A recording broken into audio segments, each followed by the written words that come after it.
علم کے 3 گریڈ ہیں. من دخل فی الشبر الاولی تکبر،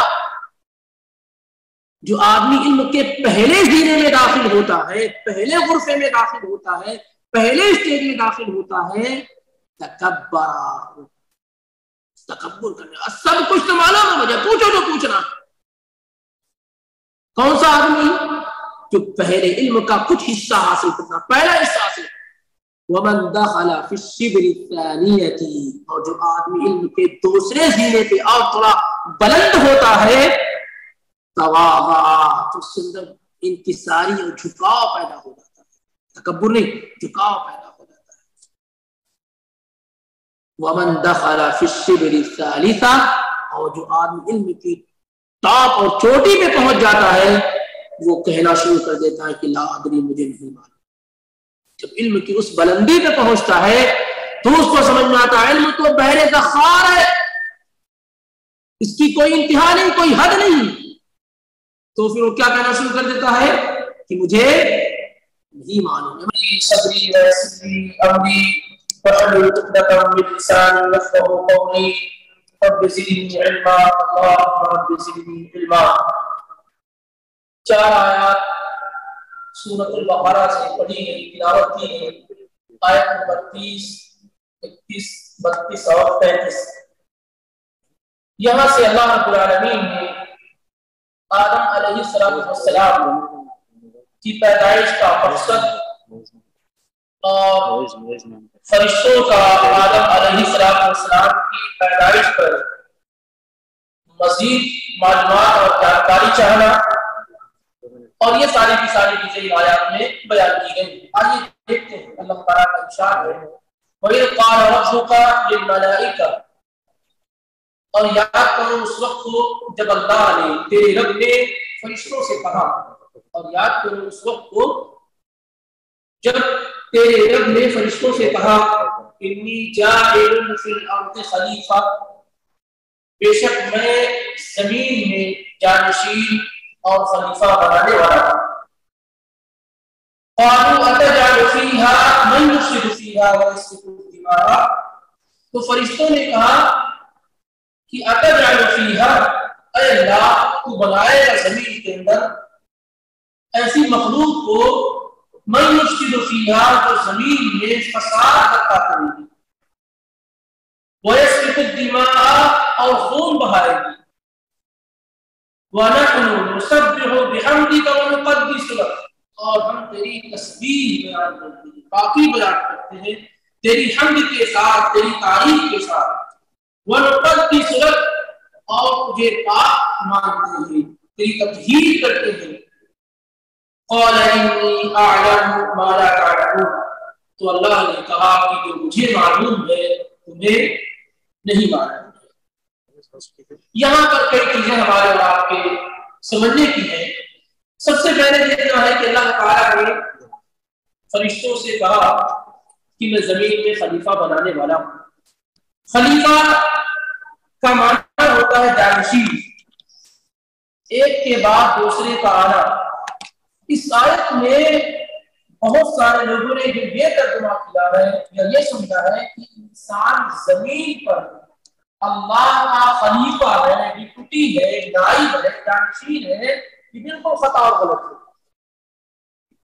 جن لوگوں نے اس آیت سے یہ سمجھا ہے کہ اللہ تعالیٰ زمین پر اپنا نائب بنانے والا ہے، اپنا جانشین بنانے والا ہے، اپنا خلیفہ اور ڈپٹی بنانے والا ہے، یہ سراسر خطا اور غلط ہے. بلکہ اس کا مطلب یہ ہے، جیسا کہ عام مفسرین نے بیان کیا ہے، کہ اللہ زمین پر ایسی قوم کو آباد کرنے والا ہے جو ایک کے بعد دوسرے آئیں گے، ایک جیل کے بعد دوسری جیل آئے گی، ایک سرکل اور ایک جماعت کے بعد دوسری جماعت آئے گی. جیسا کہ امام ابن کثیر رحمہ اللہ نے اپنی تفسیر میں اور دیگر مفسرین نے اپنی تفاسیر میں سے بیان کیا ہے. لیکن یہ معنی کہ زمین پر اللہ تعالیٰ اپنا نائب بنانے والا ہے، یہ خطا اور غلط ہے. اسی طریقے سے یہ سمجھنا کہ صرف آدم علیہ السلام ہی اس زمین پر خلیفہ ہے، یہ بھی کیا ہے؟ خطا اور غلط ہے. کیونکہ اللہ تعالیٰ ہم دیکھتے ہیں کہ اللہ تعالیٰ نے بہت سارے لوگوں کو کیا زمین پر جانشین اور خلیفہ بنائے، ایک کے بعد دیگر لوگ آتے رہے ہیں، اور یہی معنی ہے اس کا کہ ایک کے بعد دوسرے شخص کا آنا، یہی خلیفہ کا مطلب ہوتا ہے۔ یہی کیا ہے؟ خلیفہ کا مطلب ہوتا ہے کہ ایک کے بعد دوسرے شخص کا آنا۔ اللہ تعالیٰ قرآن میں اس معنی میں کئی آیات ذکر کی ہے، وَيَجْعَلُكُمْ خُلَفَاءَ الْأَرْضِ، اللہ تعالیٰ تمہیں زمین میں خلفاء اور خلیفہ بناتا ہے۔ ایسے ہی وَالَّذِي جَعَلَكُمْ خَلَائِفَ الْأَرْضِ، وہی وہ ذات ہے جس نے زمین میں تمہیں خلیفہ بنایا۔ اور ایسے ہی وَلَوْ نَشَاءُ لَجَعَلْنَا مِنْكُمْ مَلَائِكَةً فِي الْأَرْضِ يَخْلُفُونَ، اور اگر ہم چاہتے تو تم میں سے زمین میں فرشتے اور ملائکہ بنا دیتے جو ایک کے بعد دوسرے آتے۔ اور بھی روایات آئیں گی جس سے یہ بات کیا ہے واضح ہو جائے گی۔ یہاں پر وَإِذْ قَالَ رَبُّكَ لِلْمَلَائِكَةِ، جب اللہ تعالیٰ نے فرشتوں سے کہا، فرشتے اللہ تعالیٰ کی ایک عظیم مخلوق، اللہ تعالیٰ کے مخلوقات میں سے ایک عظیم مخلوق ہیں۔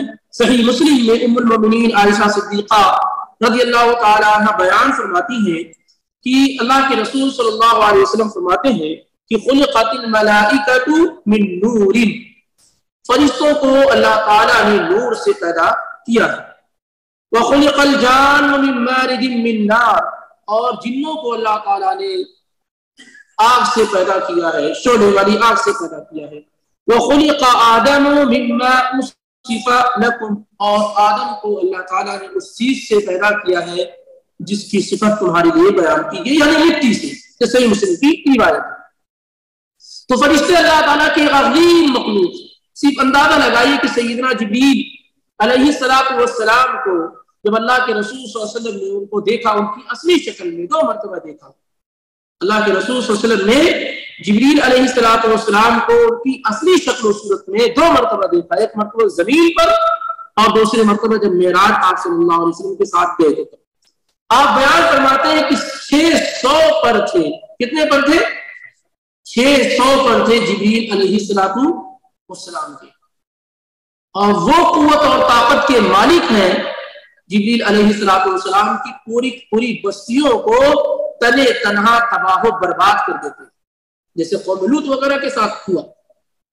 اس سے یہ اندازہ لگایا جا سکتا ہے کہ جب مخلوق اتنی مضبوط ہو، اتنی پاورفل ہو، اتنی طاقت والی ہو، تو ان کا خالق، ان کا کریٹر، ان کا پیدا کرنے والا کس قدر عظیم ہوگا۔ فرشتوں پر جب آدمی ایمان لاتا ہے اور ان کے بارے میں جانتا ہے اور ان کی قوت اور طاقت کا اندازہ اس کے پاس ہو جاتا ہے، تو پھر اسے اس بات کا احساس ہوتا ہے کہ اتنے مضبوط لوگوں کو پیدا کرنے والی جو ذات ہوگی وہ کس قدر کیا ہے مضبوط ہوگی۔ اسی وجہ سے ایمان کے جو بنیادی ارکان ہیں، پلرز ہیں، ان میں سے ایک عظیم چیز یہ ہے کہ آدمی فرشتوں پر کیا ہے ایمان لے آئے۔ جس طریقے سے ایمان لانے کا حکم دیا گیا ہے، بعض فرشتے وہ ہیں جن کی ڈیٹیل اور تفصیلات بیان کی گئی ہیں، ان پر ویسے ہی ایمان لایا جائے، اور جن فرشتوں کی ڈیٹیلز اور تفصیلات نہیں بیان کی گئی ہیں ان پر ویسے ہی ایمان لایا جائے۔ جیسے مثال کے طور پر جبرائیل اور میکائیل اور اسرافیل، یہ 3 فرشتے وہ ہیں جن کا ذکر قرآن میں اور احادیث میں موجود ہے۔ چوتھا نام ہمارا اپنا دیا ہوا ہے، اسرائیل، یہ کیا ہے ہمارا اپنا دیا ہوا ہے، اور ہم نے اسے بیان کیا کہ موت کے کو قبض کرنے والے فرشتے کا نام کیا ہے اسرائیل ہے۔ اللہ تعالیٰ نے اور اللہ کے پیغمبر نے اسے بیان نہیں کیا ہے، تو یہ ایک جرأت ہے، ایسا نہیں ہونا چاہیے۔ اللہ تعالیٰ قرآن میں بیان کرتا ہے قُلْ يَتَوَفَّاكُمْ مَلَكُ الْمَوْتِ الَّذِي وُكِّلَ بِكُمْ، اللہ تعالیٰ نے موت کے فرشتوں کو ملک الموت کا، موت کا فرشتہ، اس کا کوئی نام نہیں بیان کیا، اور بیان یہ بتایا جا رہا ہے کہ جن کی جو تفصیلات ہیں وہ اس پر ویسے ہی ایمان لایا جائے۔ تو اسرائیل نام کا کوئی فرشتہ اللہ تعالیٰ کی کتاب میں اور نبی صلی اللہ علیہ وسلم کی سنت میں نہیں ذکر کیا گیا ہے، جن کی ڈیوٹی یہ ہو کہ وہ لوگوں کی روح قبض کرتے ہیں۔ لیکن جبرائیل علیہ السلام کا، میکائیل کا، اسرافیل کا ذکر ہے۔ خود اللہ کے نبی علیہ السلام جب رات میں اٹھ کر کے آپ جو ثنا پڑھتے تو اس میں کیا کہتے ہیں؟ اللہم رب جبرائیل و میکائیل و اسرافیل، اے اللہ جو جبرائیل کے، جو میکائیل کے، جو اسرافیل کے مالک، کیونکہ فرشتوں میں یہ 3 فرشتے بڑے ہی قوت والے، طاقت والے، پاورفل، اس لیے خاص طور سے ان کا ذکر کیا جا رہا تھا اور ان کے کام بھی بتائے گئے۔ ایسے بعض فرشتے وہ ہیں جو قبر کے اندر سوال کرنے پہ معمور ہیں، بعض فرشتے ہیں جو انسان کے اعمال کو کوٹ کرتے ہیں، بعض فرشتے وہ ہیں کہ جب آپ رات میں سونے کے لیے جاتے ہیں اور آیت الکرسی پڑھ لیتے ہیں تو فرشتے آپ کی حفاظت کے لیے آ جاتے ہیں۔ بہرحال تو فرشتوں پر ایمان بنیادی چیز ہونی چاہیے انسان کی، ایسی کوئی خیالی چیز کا نام نہیں ہے، بلکہ اللہ تعالیٰ کی ایک عظیم مخلوق ہے اور ان کی کوانٹٹی اور عدد اللہ کے علاوہ کوئی دوسرا نہیں جانتا ہے۔ وَمَا يَعْلَمُ جُنُودَ رَبِّكَ إِلَّا هُوَ، اللہ کے لشکروں کی تعداد کتنی، فرشتوں کو لشکر اللہ تعالیٰ نے کہا، وہ اللہ کے علاوہ کوئی دوسرا نہیں جانتا ہے، اللہ کے علاوہ کوئی دوسرا نہیں جانتا ہے۔ تو اور یہ بھی معلوم ہوتا ہے کہ یہ انسانوں سے پہلے پیدا کیے گئے ہیں، جبھی تو اللہ تعالیٰ نے فرشتوں سے کہا کہ ہم کیا ہے، ایک نئی مخلوق پیدا کرنے والے ہیں زمین کے اندر، جس سے معلوم ہوتا ہے کہ فرشتے اس سے پہلے پیدا کیے جا چکے تھے جو اللہ تعالیٰ کی عبادت میں مصروف تھے۔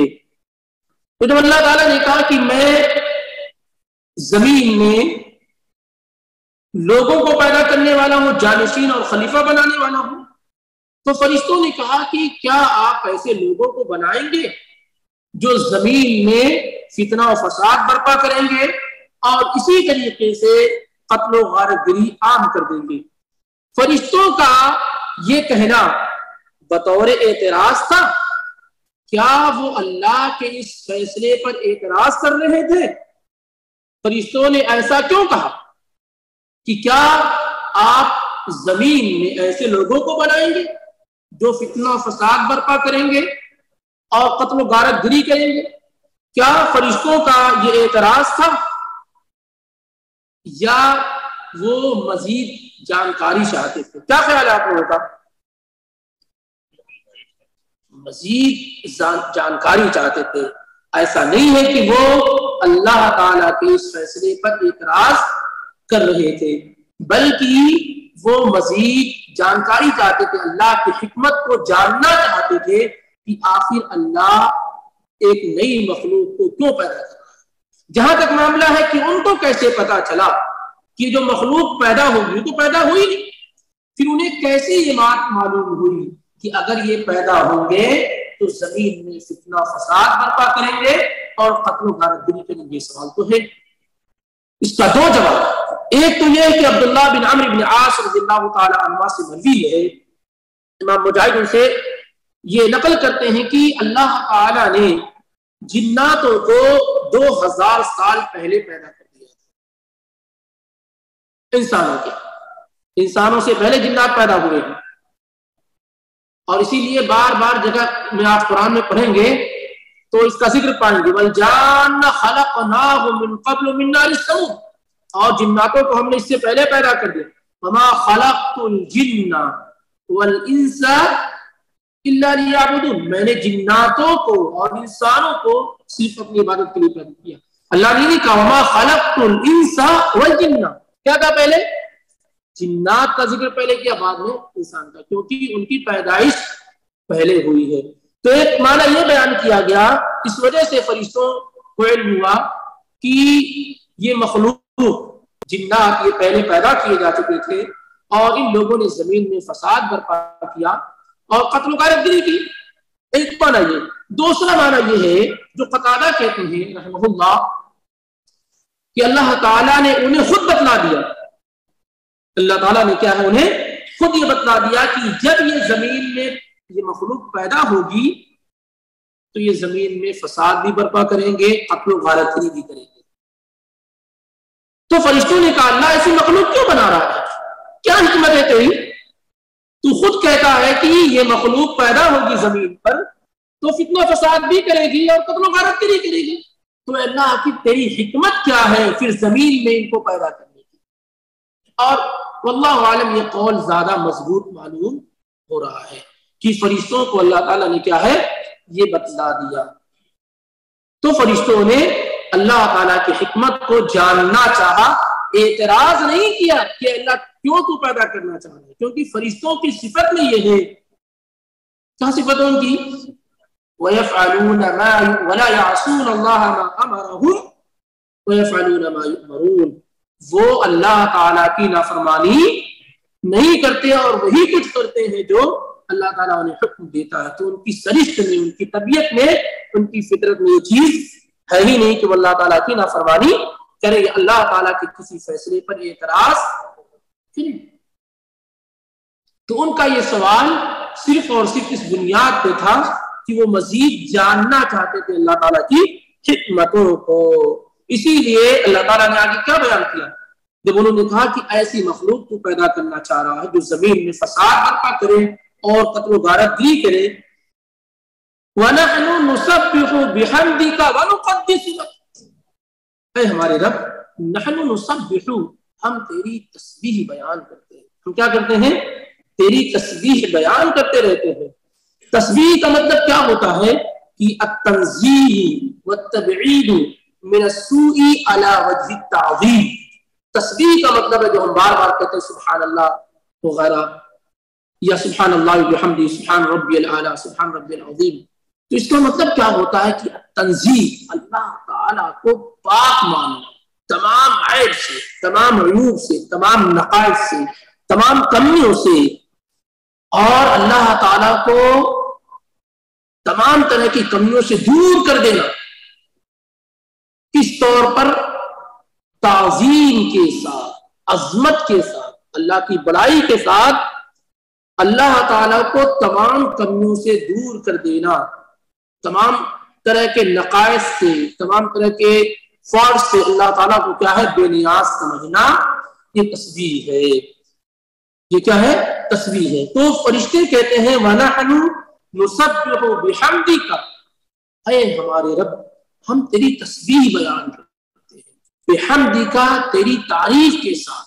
حمد کہتے ہیں کہ جس کی آپ تعریف کر رہے ہو وہ کمال درجے کی، ٹاپ پر تعریف کرے، اس سے محبت کرتے ہوئے اور اس کی عظمت کو بیان کرتے ہوئے.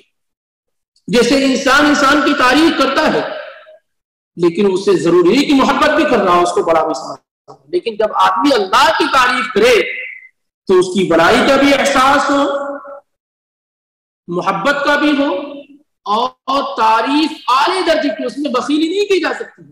اللہ کی حمد و ثنا بیان کرنے میں بخیلی نہیں کی جا سکتی. دنیا میں وہ لوگ بہت نقصان اور خسارے میں ہیں جو اللہ کی تعریف بیان کرنے میں بھی کیا ہے بخیلی سے کام لیتے ہیں. بخیلی سے کیا ہے کام لیتے ہیں. تو وَنَحْنُ نُسَبِّحُ بِحَمْدِكَ، ہم تیری تسبیح بیان کرتے ہیں تیری حمد کے ساتھ، تیری تعریف کے ساتھ. وَنُقَدِّسُ لَكَ، اور تجھے پاک سمجھتے ہیں، تیری تقدیس کرتے ہیں، تجھے مقدس جانتے ہیں. یہاں تین الفاظ بیان کیے گئے، تسبیح، تحمید اور تقدیس. اور مفسرین نے الگ الگ اس کا معنی بھی بیان کیا ہے. بعض لوگوں نے تقدیس سے مراد، جیسا کہ امام قتادہ کی رائے، قتادہ بڑے تابعی ہیں اور بڑے مفسر کہتے ہیں تقدیس سے مراد الصلاۃ ہے، نماز ہے. اور امام مجاہد کہتے ہیں تقدیس سے مراد نعظمک ونکبرک، ہم تجھے بہت عظیم مانتے ہیں، تجھے بہت بڑا مانتے ہیں. تمام کا خلاصہ یہی ہے، تمام کا خلاصہ کیا ہے کہ ہم ہر طرح کی کمی سے تجھے پاک سمجھتے ہیں، تیری حمد و ثنا بیان کرتے رہتے ہیں، تیری پاکی بیان کرتے رہتے ہیں. اور یہ بڑا مبارک جملہ ہے، سبحان اللہ کہنا، سبحان ربی الاعلیٰ کہنا، سبحان ربی العظیم کہنا، یہ بہت مبارک اور پاکیزہ جملہ ہے. صحیح مسلم کے اندر ابو ذر الغفاری رضی اللہ تعالی عنہ سے مروی ہے ان رسول اللہ صلی اللہ علیہ وسلم سئل ای الکلام افضل، اللہ کے رسول صلی اللہ علیہ وسلم سے یہ سوال کیا گیا کہ سب سے بہترین کلام کیا ہے، سب سے افضل کلام کیا ہے. تو اللہ کے نبی علیہ الصلوۃ والسلام نے فرمایا مصطفی اللہ لملائکتہ او لعبادہ، وہ کلام، وہ بات سب سے بہتر ہے جسے اللہ تعالیٰ نے اپنے فرشتوں کے لیے اور اپنے بندوں کے لیے منتخب کر لیا، چن لیا ہے، اور وہ کیا ہے؟ سبحان اللہ وبحمدہ، سبحان اللہ وبحمدہ۔ تو فرشتوں نے جو بات بیان فرمائی، فرشتوں نے جو کہا کہ اللہ اگر تو انہیں اپنی عبادت کے لیے پیدا کرنا چاہ رہا ہے تو ہم اس کے لیے کافی ہیں، اور ہم تو وہ مخلوق ہیں کہ جو صرف عبادت ہی کریں گے۔ ان کا معاملہ تو یہ ہے کہ اگر عبادت بھی کریں گے تو فتنہ فساد بھی برپا کریں گے، کبھی تیری بات مانیں گے تو نافرمانی بھی کریں گے۔ لیکن ہم ایک ایسی مخلوق ہے جن کی سرشت میں، جن کی طبیعت اور فطرت میں نافرمانی کی کوئی جگہ ہے ہی نہیں، نافرمانی کی کوئی جگہ ہے ہی نہیں۔ تو اللہ تعالیٰ نے اب جواب دیا، اللہ تعالیٰ نے کیا ہے؟ اب یہاں سے جواب دیا۔ اچھا، فرشتوں کا یہ کہنا کیا اپنی تعریف خود کرنا نہیں ہے؟ اور کیا اس سے منع نہیں کیا گیا؟ فرشتوں کا یہ کہنا کہ ہم تیری تعریف کرتے ہیں، تیری تسبیح بیان کرتے ہیں، تیری تقدیس بیان کرتے ہیں، تیری حمد و ثنا کرتے ہیں، کیا یہ تعریف نہیں ہے؟ تو پھر کیا اللہ تعالیٰ نے منع نہیں کیا کہ فَلَا تُزَكُّوا أَنفُسَكُمْ، اپنی پاکی خود سے نہ بیان کرو؟ ہاں، اس کا مطلب یہ ہے کہ اگر من باب الاخبار ہو، صرف خبر دینا ہو، جیسے ایک آدمی آپ سے پوچھتا ہے کہ کیا آپ نے عمرہ کیا ہے، تو آپ جواب میں کہتے ہیں الحمدللہ میں نے 4 مرتبہ عمرہ کیا، یہ خبر دینا۔ لیکن اگر آپ کا یہ معاملہ ہو کہ ارے میں 4 مرتبہ عمرہ کیا فخر کے لیے، سامنے والے میں روب جمانے کے لیے، تو یہ منع ہے۔ کیا ہے؟ دونوں فرق سمجھ لینا۔ ایک یہ ہے کہ آپ انفارمیشن دے رہے ہیں، آپ خبر دے رہے ہیں، تو یہ منع نہیں۔ اگر کوئی پوچھتا ہے، جیسے فرشتوں نے اپنے بارے میں خبر دی، فخر نہیں بیان کیا، اور اللہ کے نبی علیہ الصلوۃ والسلام فرماتے ہیں میں آدم کی اولاد کا سردار ہوں، لیکن کوئی فخر کی بات نہیں۔ تو آپ نے انفارمیشن دی ہے، آپ نے بیان کیا کہ میں تمام آدم کی اولاد کا سردار ہوں، آپ نے فخر نہیں کیا ہے کہ میں یہ نہیں کہا، آپ نے خبر دی انا خاتم النبیین، میں نبیوں کے سلسلے کو کی آخری کڑی ہوں۔ تو یہ اگر من باب الاخبار ہو، اگر تعریف نہ ہو بلکہ خبر دینا مقصود ہو تو جائز اور درست ہے۔ لیکن اپنے منہ میاں مٹھو بننا، آپ لوگ بولتے ہیں نا کہ خود سے خود کی تعریف کرنا ہو، تو یہ کیا ہے؟ یہ منع ہے۔ جیسا کہ اللہ تعالیٰ نے کہا فَلَا تُزَكُّوا أَنفُسَكُمْ، اپنی تعریف خود سے نہ بیان کرو، اپنی پاکی خود سے نہ بیان کرو۔ تو یہ معلوم ہو گیا کہ فرشتوں کا یہ کہنا کیا تھا؟ خبر دینے کے طور پہ تھا، اپنی تعریف کرنا مقصود نہیں تھا۔ اللہ تعالیٰ نے اب ان تمام چیزوں کا جواب دیا، فرشتوں کی ان تمام چیزوں کا اللہ تعالیٰ یہاں سے جواب دے رہا، قال انی اعلم ما لا تعلمون، اللہ نے کہا جو میں جانتا ہوں تم نہیں جانتے، جو میں جانتا ہوں تم نہیں جانتے ہو۔ قتادہ رحمہ اللہ بیان کرتے ہیں کہ اس کا مطلب یہ ہے کہ اللہ تعالیٰ تمہیں تو صرف ایک پہلو نظر آیا کہ یہ زمین میں فتنہ فساد برپا کریں گے اور قتل و غارت گری کریں گے، لیکن اس کے علاوہ جو میں جانتا ہوں کہ ان میں اللہ تعالیٰ انبیاء بنائے گا، رسول آئیں گے، نیک اور صالح لوگ آئیں گے جن سے اللہ تعالیٰ جنت کو کیا ہے؟ پر کرے گا، جنت کو بھرے گا۔ ایسے لوگ آئیں گے جو تم سے بہت افضل ہو جائیں گے، ایسے لوگ آئیں گے جو عبادت کے ٹاپ اور بلندی پہ پہنچ جائیں گے، ایسے لوگ آئیں گے جن کی زبان، جن کی حرکتیں اور جن کے اعمال صرف اللہ کی رضا اور اس کی خوشنودی کی خاطر۔ بہت سارے انبیاء آئے، رسول آئے، نیک اور صالح لوگ آئے۔ یہ علم کیا ہے؟ فرشتوں کو نہیں، یہ علم فرشتوں کو نہیں۔ تو قال انی اعلم ما لا تعلمون، جو میں جانتا ہوں وہ تم نہیں جانتے ہو، وہ تم نہیں جانتے ہو۔ تو وَإِذْ قَالَ رَبُّكَ لِلْمَلَائِكَةِ إِنِّي جَاعِلٌ فِي الْأَرْضِ خَلِيفَةً قَالُوا أَتَجْعَلُ فِيهَا مَن يُفْسِدُ فِيهَا وَيَسْفِكُ الدِّمَاءَ وَنَحْنُ نُسَبِّحُ بِحَمْدِكَ وَنُقَدِّسُ لَكَ قَالَ إِنِّي أَعْلَمُ ما لا تعلمون۔ اور یاد کرو اس وقت کو جب تیرے رب نے فرشتوں سے کہا کہ میں زمین میں خلیفہ بنانے والا ہوں، تو فرشتوں نے کہا کہ تو زمین میں ایسے لوگوں کو بنائے گا جو زمین کے اندر فساد برپا کریں گے اور قتل و غارت گری کریں گے۔ ہم تیری تسبیح بیان کرتے ہیں تیری حمد کے ساتھ اور تیری تعریف کے ساتھ اور تیری تقدیس بیان کرتے ہیں۔ تو اللہ تعالیٰ نے کہا جو میں جانتا ہوں تم نہیں جانتے ہو۔ اب اس کے بعد اللہ تعالیٰ کہتا ہے وَعَلَّمَ آدَمَ الْأَسْمَاءَ كُلَّهَا ثُمَّ عَرَضَهُمْ عَلَى الْمَلَائِكَةِ فَقَالَ أَنْبِئُونِي بِأَسْمَاءِ هَؤُلَاءِ إِن كُنتُمْ صَادِقِينَ۔ فوری طور پر اللہ تعالیٰ نے اس کا پروف بھی دے دیا۔ پہلی آیت میں بتایا ہے کہ اللہ تعالیٰ بیان کرنے اللہ بنانے والا ہے۔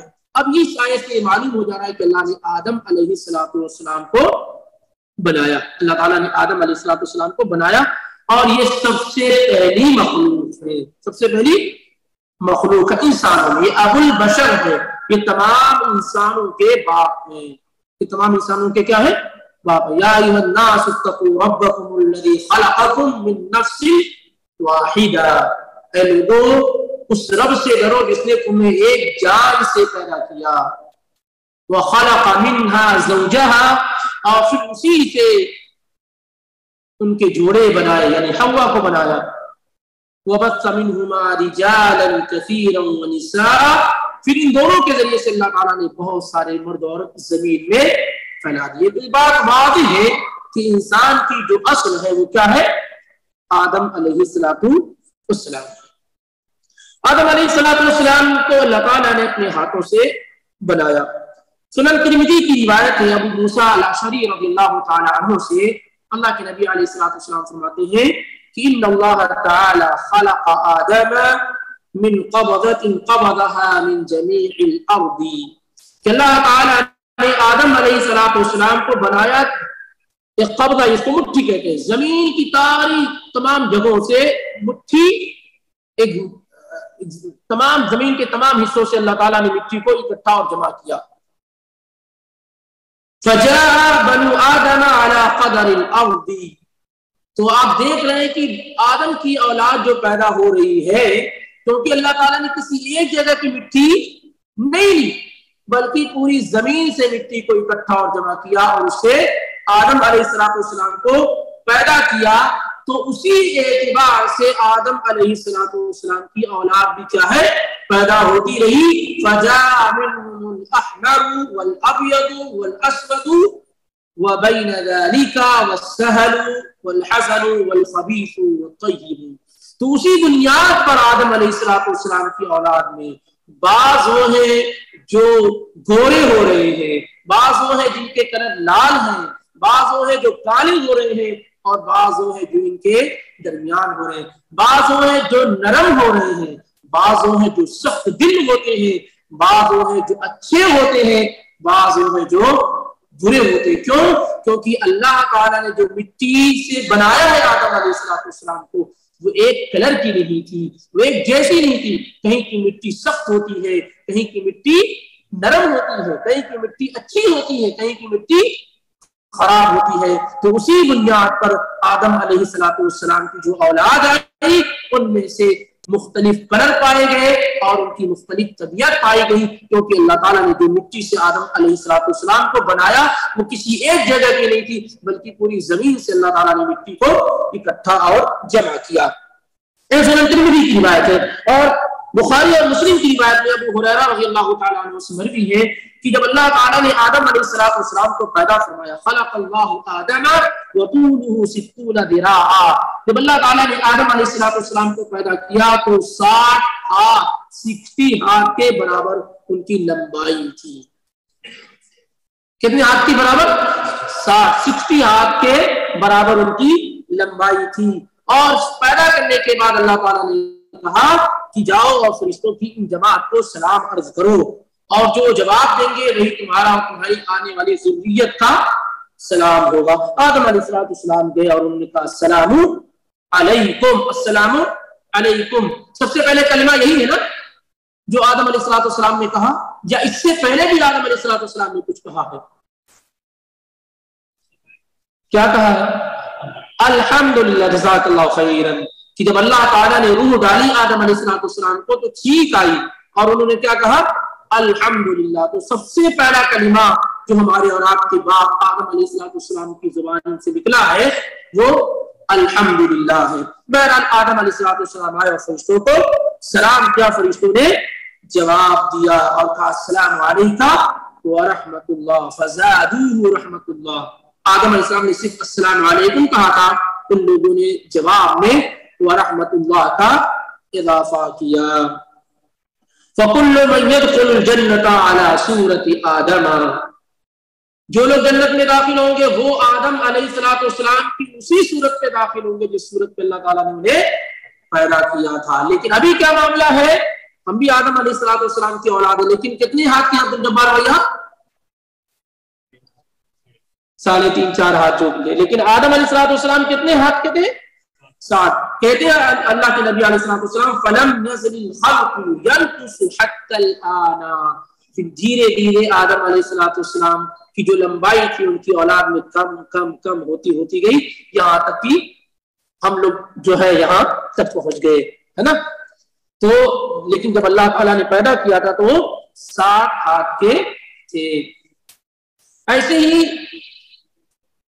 اللہ تعالیٰ نے انسانوں کو پیدا کیا, انہ خلق انسان من بنی آدم علی 60 و 300 مفصل. اللہ تعالیٰ نے انسان کے اندر کتنی ہڈیاں رکھی, کتنے جوڑ بنائے ہیں, کتنے جوڑ بنائے ہیں؟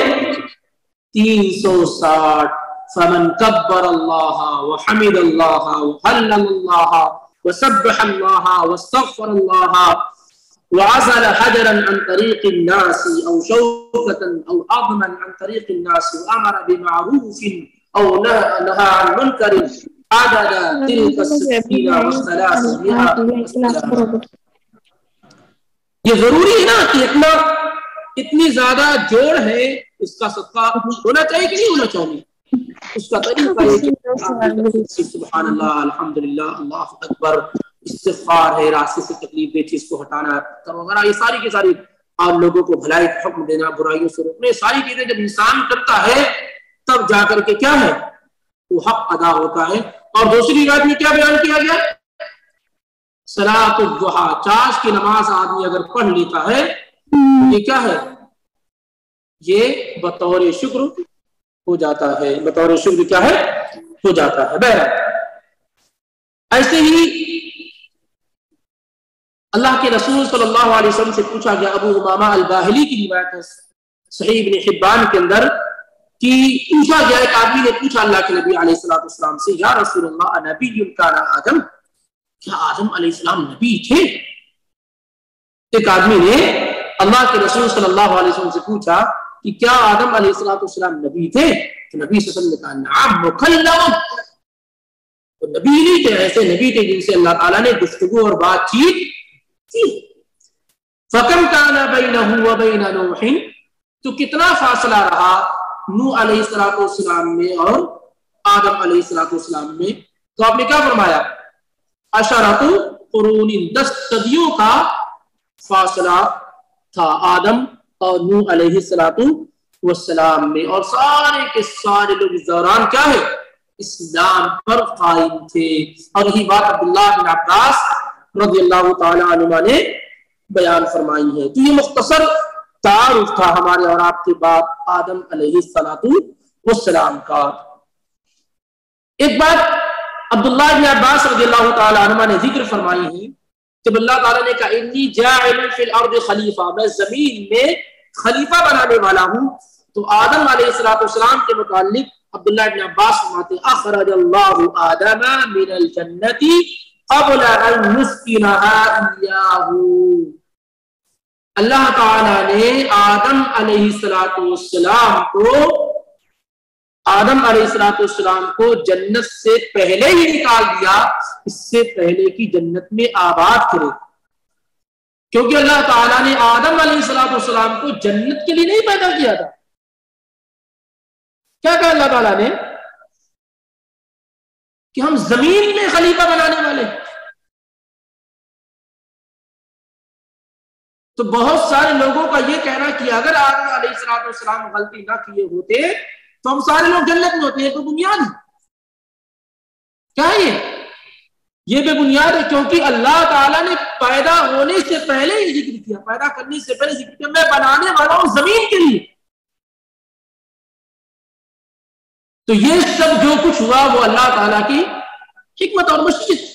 اسی لیے عبداللہ بن عباس رضی اللہ تعالیٰ عنہ فرماتے ہیں کہ جنت میں داخل ہونے سے پہلے ہی اللہ تعالیٰ نے آدم علیہ السلام کو جنت سے نکال دیا، کیونکہ پہلے ذکر کیا کہ زمین کے لیے بنا رہے ہیں، بعد میں وقتی طور پر ایک لمیٹڈ ٹائم کے لیے انہیں جنت میں ٹھہرایا. اور ویسے بھی اللہ تعالیٰ غفور الرحیم ہے، کسی ایک غلطی کی بنیاد پر اتنی بڑی سزا.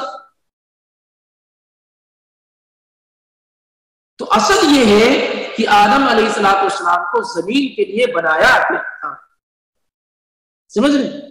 اور وہ بعض لوگوں کا یہ کہنا کہ آدم علیہ السلام سے اگر خطا نہ ہوئی ہوتی تو ہم سارے لوگ جنت میں ہوئے ہوتے، یہ کیا ہے؟ یہ بے بنیاد بات ہے، بے بنیاد بات. واللہ اعلم بالصواب. آگے دیکھیں اللہ تعالیٰ کیا کہتا ہے وَعَلَّمَ آدَمَ الْأَسْمَاءَ كُلَّهَا ثُمَّ عَرَضَهُمْ عَلَى الْمَلَائِكَةِ فَقَالَ أَنْبِئُونِي بِأَسْمَاءِ هَؤُلَاءِ إِن كُنتُمْ صَادِقِينَ. اللہ تعالیٰ نے آدم علیہ السلام کو سکھلا دیا. علم يعلم کے معنی ہوتے ہیں سکھلانے کے، بتلانے کے، اسی سے تعلیم آتا ہے جس کا مطلب ہوتا ہے سیکھنا. وَعَلَّمَ آدَمَ الْأَسْمَاءَ اللہ تعالیٰ نے آدم علیہ السلام کو سکھلا دیا، بتلا دیا. الاسماء اسم کی جمع اسماء، بہت سارے نام، بہت سارے نام. وعلم آدم الاسماء کلھا، بلکہ کلھا کا ساری چیزوں کے نام اللہ تعالیٰ نے آدم علیہ السلام کو بتلا دیے. ثم عرضهم على الملائکہ، پھر ان ناموں کو فرشتوں پر پیش کیا. فقال انبئونی باسماء، اور اللہ تعالیٰ نے تحدید کے طور پہ کہا، چیلنج کے طور پہ کہا انبئونی باسماء ہؤلاء. آپ یہ کہہ رہے تھے نا کہ اللہ تعالیٰ کیوں زمین میں ایک مخلوق پیدا کرنے والا ہے، تو آدم علیہ السلام کو پیدا کیا اللہ تعالیٰ نے اور ان کو تمام چیزوں کے نام سکھلا دیے اور پھر انہی ناموں کو فرشتوں پر پیش کیا اور کہا بتاؤ اس کے بارے میں اگر تم سچے ہو. ایک طرح سے سرزنش ہے فرشتوں کی. تو کہا ان ناموں کے بارے میں بتاؤ جو اللہ تعالیٰ نے کن کو سکھلائے، آدم علیہ السلام. اب اس میں کافی ایک اختلاف ہے کہ آدم علیہ السلام کو کیا سکھلایا گیا تھا. بعض مفسرین کی رائے یہ ہے کہ اس وقت جتنی بھی چیزیں حاضر تھیں، جتنی بھی چیزیں موجود تھیں، وہ ساری کی ساری چیزیں انہیں بتلا دی گئی تھی کہ یہ سیب ہے، یہ انار ہے، یہ کیلا. آپ کیسے جانتے بھائی؟ آپ سیب کو دیکھتے ہیں تو کیوں کہہ دیتے ہیں یہ سیب؟ کسی نے تو سکھلایا اور بتلایا ہے نا. ان کو دیکھ کر کیسے آپ جان جاتے ہیں مرد ہے یا عورت ہے؟ یہ ساری کی ساری چیزیں. تو یہ جو نام ہے یہ سکھلائے گئے، یہ بتائے گئے. کیسے یہ معلوم ہے یہ مسجد ہے آپ کو؟ کیوں اس کو گھر نہیں کہتے آپ؟ تو اللہ تعالیٰ نے تمام چیزوں کے نام آدم علیہ السلام کو سکھلا دیے. دیکھو یہ آم ہے، یہ انار ہے، یہ فلاں ہے، یہ فلاں ہے، وغیرہ وغیرہ ساری اللہ ہی بہتر جانتا ہے. یہ اس چیز کا درخت ہے. اور بعض لوگ کہتے ہیں کہ صرف انہی اس وقت جو چیزیں حاضر تھی انہی چیزوں کے نام اور چیزیں بتلائی گئی، جبکہ دیگر مفسرین کہتے نہیں. اللہ تعالیٰ کہتا وَعَلَّمَ آدَمَ الْأَسْمَاءَ كُلَّهَا، تمام چیزوں کے نام اللہ تعالیٰ نے آدم علیہ السلام کو سکھلا دیے.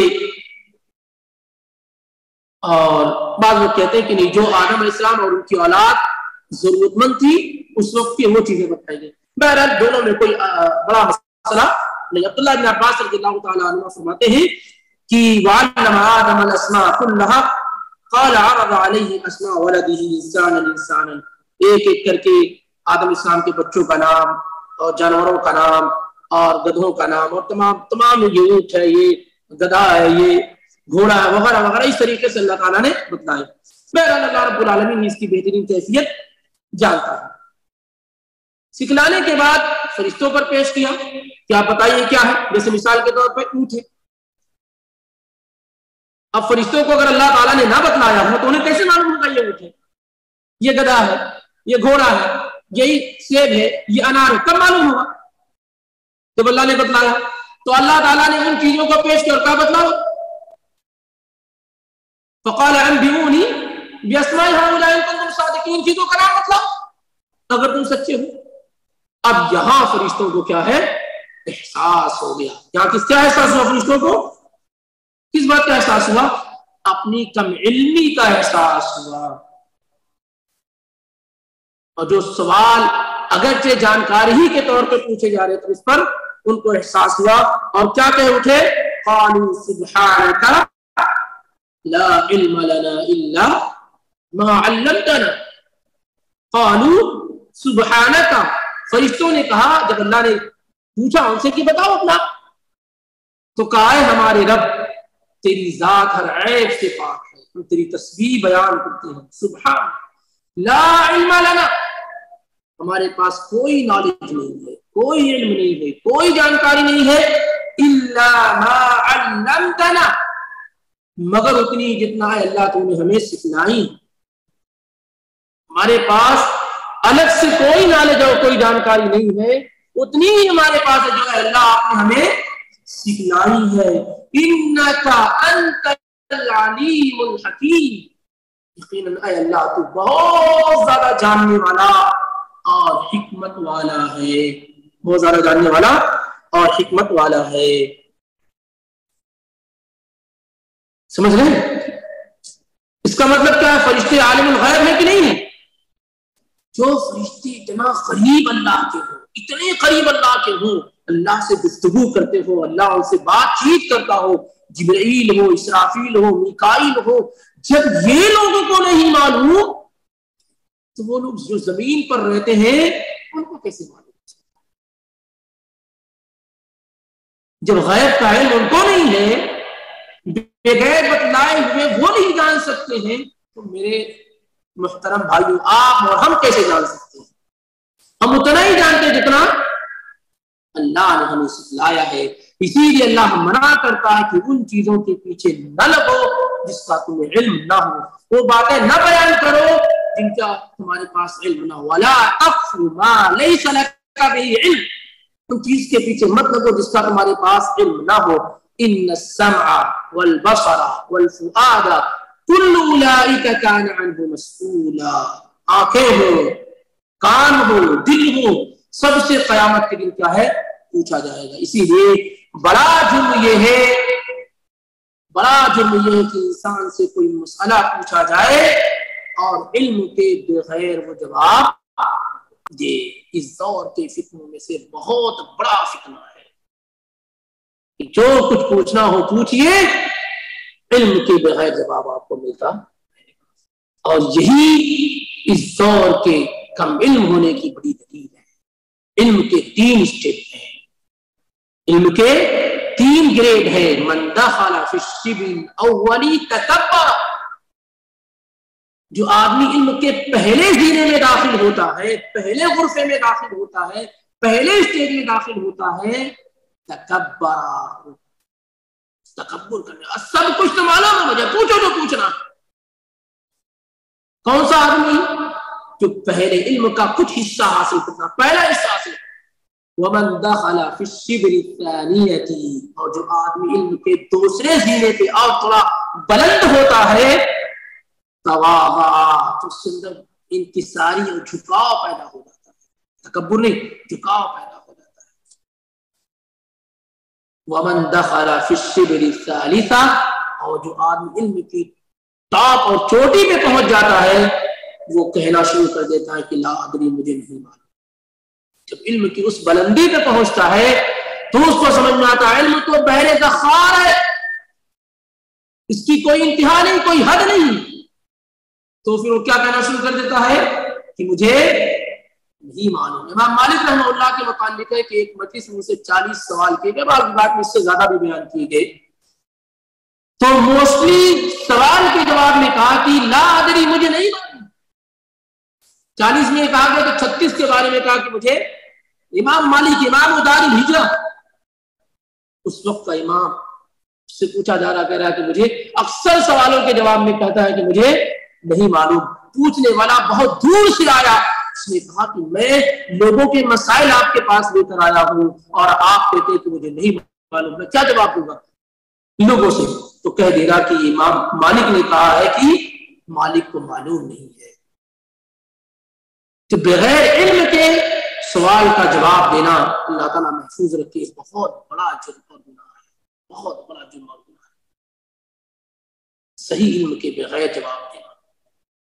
اسی لیے امام مالک کے استاد ہوتے ہیں ربیعہ رائے رحمۃ اللہ، وہ رونے لگے۔ ربیعہ رائے زبردست امام اور عالم، امام مالک کے استاد مسجد نبوی کے اندر ہوتے ہیں، بہت بڑا حلقہ درس ان کا ہوتا تھا۔ امام مالک جیسے لوگ ان کے درس میں بیٹھتے تو اندازہ لگا سکتے، تو رونے لگے۔ تو لوگوں نے کہا ما یبکی، کس چیز نے آپ کو رلایا؟ کیا کوئی مصیبت آن پڑی ہے؟ کسی مشکل میں آپ آ پڑے ہیں؟ کہا میں نے دیکھا آج ان لوگوں سے سوال کر لیا گیا ہے جو سوال کرنے کے لائق نہیں اور اہل نہیں، نہ اہلوں سے سوال کر لیا گیا ہے، اس بات پر مجھے رو رہا، اس زمانے کی بات کر رہا ہوں۔ کیا میں نے دیکھا کہ ان لوگوں سے سوال کر لیا گیا ہے جو اس کے اہل نہیں کہ ان سے سوال کیا جائے، ان سے پوچھا جائے۔ اگر آج کے دور کو دیکھتے تو سر پیٹتے کہ کیسے کیسے لوگوں سے سوال کر لیا جاتا ہے، جنہیں دین کا بنیادی علم نہیں معلوم ہے، وہ دین کے بڑے بڑے مسائل پہ گفتگو اس طریقے سے کرتے ہیں۔ صلی اللہ محفوظ رکھے۔ اللہ کے رسول صلی اللہ علیہ وسلم نے کہا تھا، صحیح بخاری و مسلم کی روایت ہے، ان اللہ لا يقبل العلم انتزاعا ينتزعه من العباد، اللہ علم کو ایسے نہیں چھین لے گا، کسی نے سے اللہ علم کو چھین لے۔ کیا آپ کو اللہ نے کوئی چیز سکھلائی تھی اسے چھین لے؟ وَلَكِنْ يَقْبِضُ الْعِلْمَ بِقَبْضِ الْعُلَمَاءِ، اللہ علم کو اٹھائے گا علماء کو موت دے کر کے۔ علماء کو جب اٹھ جائیں گے تو علم ان کے ساتھ اٹھتا چلے گا۔ حَتَّى إِذَا لَمْ يُبْقِ عَالِمًا، یہاں تک کہ جب صورتحال یہ ہو جائے گی کہ عالم نہیں بچیں گے، اتخذ الناس رؤوسا جہالا، لوگ جاہلوں کو اپنا رئیس سربراہ لیڈر بنا لیں گے۔ فسئلوا، اور ان سے سوال کیا جائے گا، فافتوا بغیر علم، تو فتوا دیں گے بغیر علم کے۔ فضلوا واضلوا، خود بھی گمراہ ہوں گے اور لوگوں کو گمراہ کریں گے، خود بھی گمراہ ہوں گے اور لوگوں کو گمراہ کریں گے۔ من سئل عن علم، یہ بات یاد رہے کہ اگر انسان کے پاس علم ہے اور سوال کیا گیا اور جواب نہ دے، چھپائے کسی ذاتی مصلحت کے لیے، کسی ذاتی مفاد کے لیے، کسی دوسروں کو خوش کرنے کے لیے، تو نبی علیہ الصلوۃ والسلام نے کہا من سئل عن علم فکتمہ الجم بلجام من نار یوم القیامہ، جس سے پوچھا جائے، سوال کیا جائے اور وہ اسے چھپا لے جائے، اسے معلوم ہے توحید کا مسئلہ، اسے معلوم ہے کہ اللہ کے علاوہ کوئی عالم الغیب نہیں ہے، کوئی مشکل کشا اور حاجت روا نہیں ہے، لیکن سوال کیا جاتا ہے تو اس کی اپنی دکان کا، کاروبار کا، پوری ایک گیدرنگ اور جماعت کا مسئلہ ہے، تو قرآن اور حدیث کا غلط معنی بیان کر کے اصل بات کو چھپا لے جاتا ہے۔ اللہ کے نبی صلی اللہ علیہ وسلم فرماتے ہیں کہ اسے قیامت کے دن آگ کی لگام پہنائی جائے گی، آگ کی لگام پہنائی جائے گی۔ بہرحال تو اس سے یہ بات معلوم ہوتی ہے، فرشتوں نے کیا کہا کہ ہمیں اتنا ہی علم ہے اے اللہ جتنا تو نے ہمیں سکھلایا اور بتایا ہے، ہمیں بھی اتنے ہی گفتگو کرنی چاہیے جتنا ہمارے پاس کیا ہے علم ہو۔ جس چیز کا علم نہ ہو اس کو کہیے اللہ عالم، اللہ زیادہ جانتا ہے، بہتر جانتا ہے۔ لا ادری، مجھے نہیں معلوم، اگر آپ بڑے بڑے امام اور ائمہ کو پڑھیں گے تو ان کی لا ادری کو مجھے نہیں معلوم، اگر اس کو آپ اکٹھا کریں گے تو پوری ضخیم مجلد اور کتاب تیار ہو جائے گی۔ بڑے بڑے امام اور ائمہ کا مسئلہ یہ تھا کہ جتنے سوالوں کا وہ جواب دیتے تھے اس سے زیادہ سوالوں کا وہ جواب ہی نہیں دیتے تھے، کہتے تھے مجھے نہیں معلوم۔ جو جن کے پاس علم کے خزانے ہوا کرتے تھے۔ بہرحال تو شاید سے ہمیں اس بات کا علم ہونا چاہیے. پھر اس کے بعد اللہ تعالیٰ نے کہا قال یا آدم انبئهم باسمائهم، اے آدم ان فرشتوں کو ان اسماء کے بارے میں بتلا دو جو ہم نے تمہیں سکھلائے ہیں. فلما انبأهم باسمائهم، تو جب آدم علیہ السلام نے فرشتوں کو ان ناموں کے بارے میں بتلا دیا، نبا کے معنی ہوتے خبر دینے کی، بتلانے کی، تب اللہ تعالیٰ نے کہا قال الم اقل لکم، تو اللہ تعالیٰ نے فرشتوں سے کہا کیا ہم نے تم سے نہیں کہا تھا، میں نے تم سے نہیں کہا تھا انی اعلم غیب السماوات والارض، میں آسمانوں اور زمین کا کہ غیب کو جاننے والا ہوں، صرف میں جاننے والا، انی اعلم، صرف میں جاننے والا ہوں زمین و آسمان کے خزانے کو، اس کا علم تمہیں بھی اے فرشتوں نہیں ہے. وَأَعْلَمُ مَا تُبْدُونَ وَمَا تَكْتُمُونَ وَمَا كُنْتُمْ تَكْتُمُونَ، اور میں اسے بھی جانتا ہوں جسے تم ظاہر کرتے ہو اور جسے تم چھپاتے ہو. یہ صرف اور صرف اللہ کی صفت ہے. کسی بھی انسان کے اندر ذرہ برابر اس بات کی کوشش کرنا کہ فلاں آدمی کو یہ معلوم ہے کہ فلاں کس لیے آ رہا ہے، فلاں کل کیا ہونے والا ہے، غیب، یہ سب واضح طور پر کفر ہے. اگر اس روئے زمین پر کسی کو اللہ تعالیٰ غیب کی کنجیاں اور چابیاں دیتا تو وہ آپ اور ہمارے نبی جناب محمد رسول اللہ صلی اللہ علیہ وآلہ وسلم کی ذات اقدسہ و مقدسہ ہوتی. لیکن اللہ تعالیٰ خوب جانتا ہے کہ اس کی مخلوقات میں کس کس طرح کے لوگ پیدا ہوں گے. تو اللہ تعالیٰ نے نبی صلی اللہ علیہ وسلم کی زبان سے یہ کہلوا دیا کہ آپ لوگوں میں یہ اعلان کر دیں. سورہ آراف پڑھیے، آپ اعلان کریے قل لا املک لنفسی نفعا ولا ضرا الا ما شاء اللہ. کیوں لوگ قرآن نہیں پڑھتے ہیں؟ کیوں قرآن میں غور و فکر نہیں کرتے ہیں؟ کیوں لوگ اپنی زندگیوں کو قرآن کے مطابق گزارنے کی کوشش نہیں کرتے؟ ذرا قرآن پڑھیں. اللہ کہتا ہے کہ آپ اے نبی آپ اعلان کر دیں لا املک لنفسی نفعا ولا ضرا، تمہیں فائدہ پہنچانا اور تمہیں نقصان دینا تو دور کی بات ہے، میں اپنی ذات کے لیے بھی ذرہ برابر بھی نہ تو نفع کا مالک ہوں نہ ہی نقصان کا مالک ہوں، مگر اتنا ہی جتنا اللہ چاہے، مگر اتنا جتنا اللہ چاہے. وَلَوْ كُنْتُ أَعْلَمُ الْغَيْبَ، یہ دوسری چیز جو لوگ کہتے ہیں نا مختار کل ہے، جس کو جتنا چاہے دے دیں، جو چاہے وہ دے دیں. اللہ کہتا ہے کہ آپ کہہ دیں کہ میں اپنی ذات کے لیے ذرہ برابر بھی نفع و نقصان کا مالک نہیں ہوں. اور جو عالم الغیب کی رٹ لگاتے لگاتے نہیں تھکتے، اللہ تعالیٰ کہتا ہے وَلَوْ كُنْتُ أَعْلَمُ الْغَيْبَ، آپ کہہ دیجئے کہ اگر میں غیب جانتا، وَلَوْ كُنْتُ أَعْلَمُ الْغَيْبَ، آپ صلی اللہ علیہ وسلم اپنے بارے میں کہہ رہے ہیں کہ آپ کہہ دیجئے وَلَوْ كُنْتُ أَعْلَمُ الْغَيْبَ لَاسْتَكْثَرْتُ مِنَ الْخَيْرِ، تو بہت زیادہ بھلائیاں اکٹھا کر لیتا. وَمَا مَسَّنِيَ السُّوءُ، اور مجھے کوئی تکلیف نہ پہنچتی، کوئی تکلیف نہ پہنچتی. یہ پوزیشن آپ اپنے بارے میں بیان کر رہے ہیں. ان انا الا نذیر وبشیر لقوم یؤمنون، پھر میں ہوں کون؟ میں ڈرانے والا ہوں، میں خوشخبری دینے والا ہوں ان لوگوں کو جو ایمان لانے والے ہیں.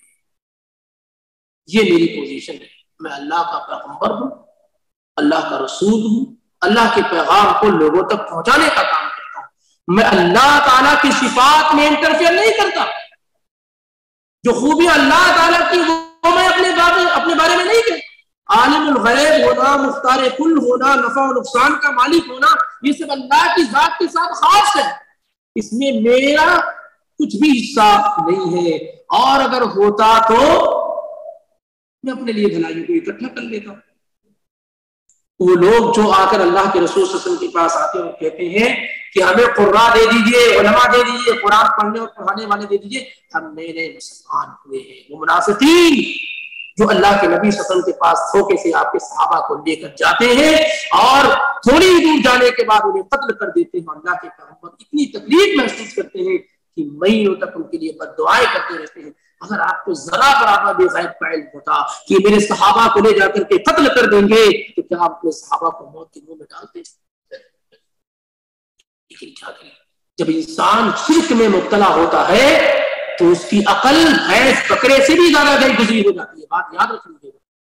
جب انسان شرک میں مبتلا ہوتا ہے شرک میں تو اس کی عقل اس معیار کی بھی نہیں ہوتی جس معیار کے اپنے کھڑے کچے ہونے کے پاس ہوتی ہے. میں نہیں کہتا قرآن میں لہم قلوب لا یفقہون بہا ولہم اعین لا یبصرون بہا ولہم آذان لا یسمعون بہا.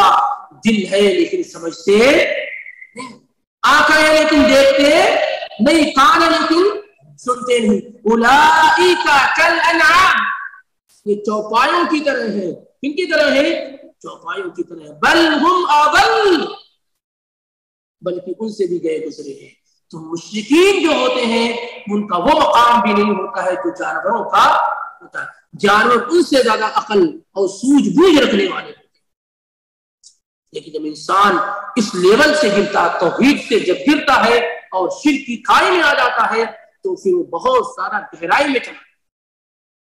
بہرحال تو اس آیت کے اندر اللہ تعالیٰ نے اس بات کا بھی واضح طور پہ اعلان کر دیا کہ غیب کا علم رکھنے والا, دلوں کے راز کو جاننے والا صرف اور صرف اللہ وحدہ لا شریک ہے.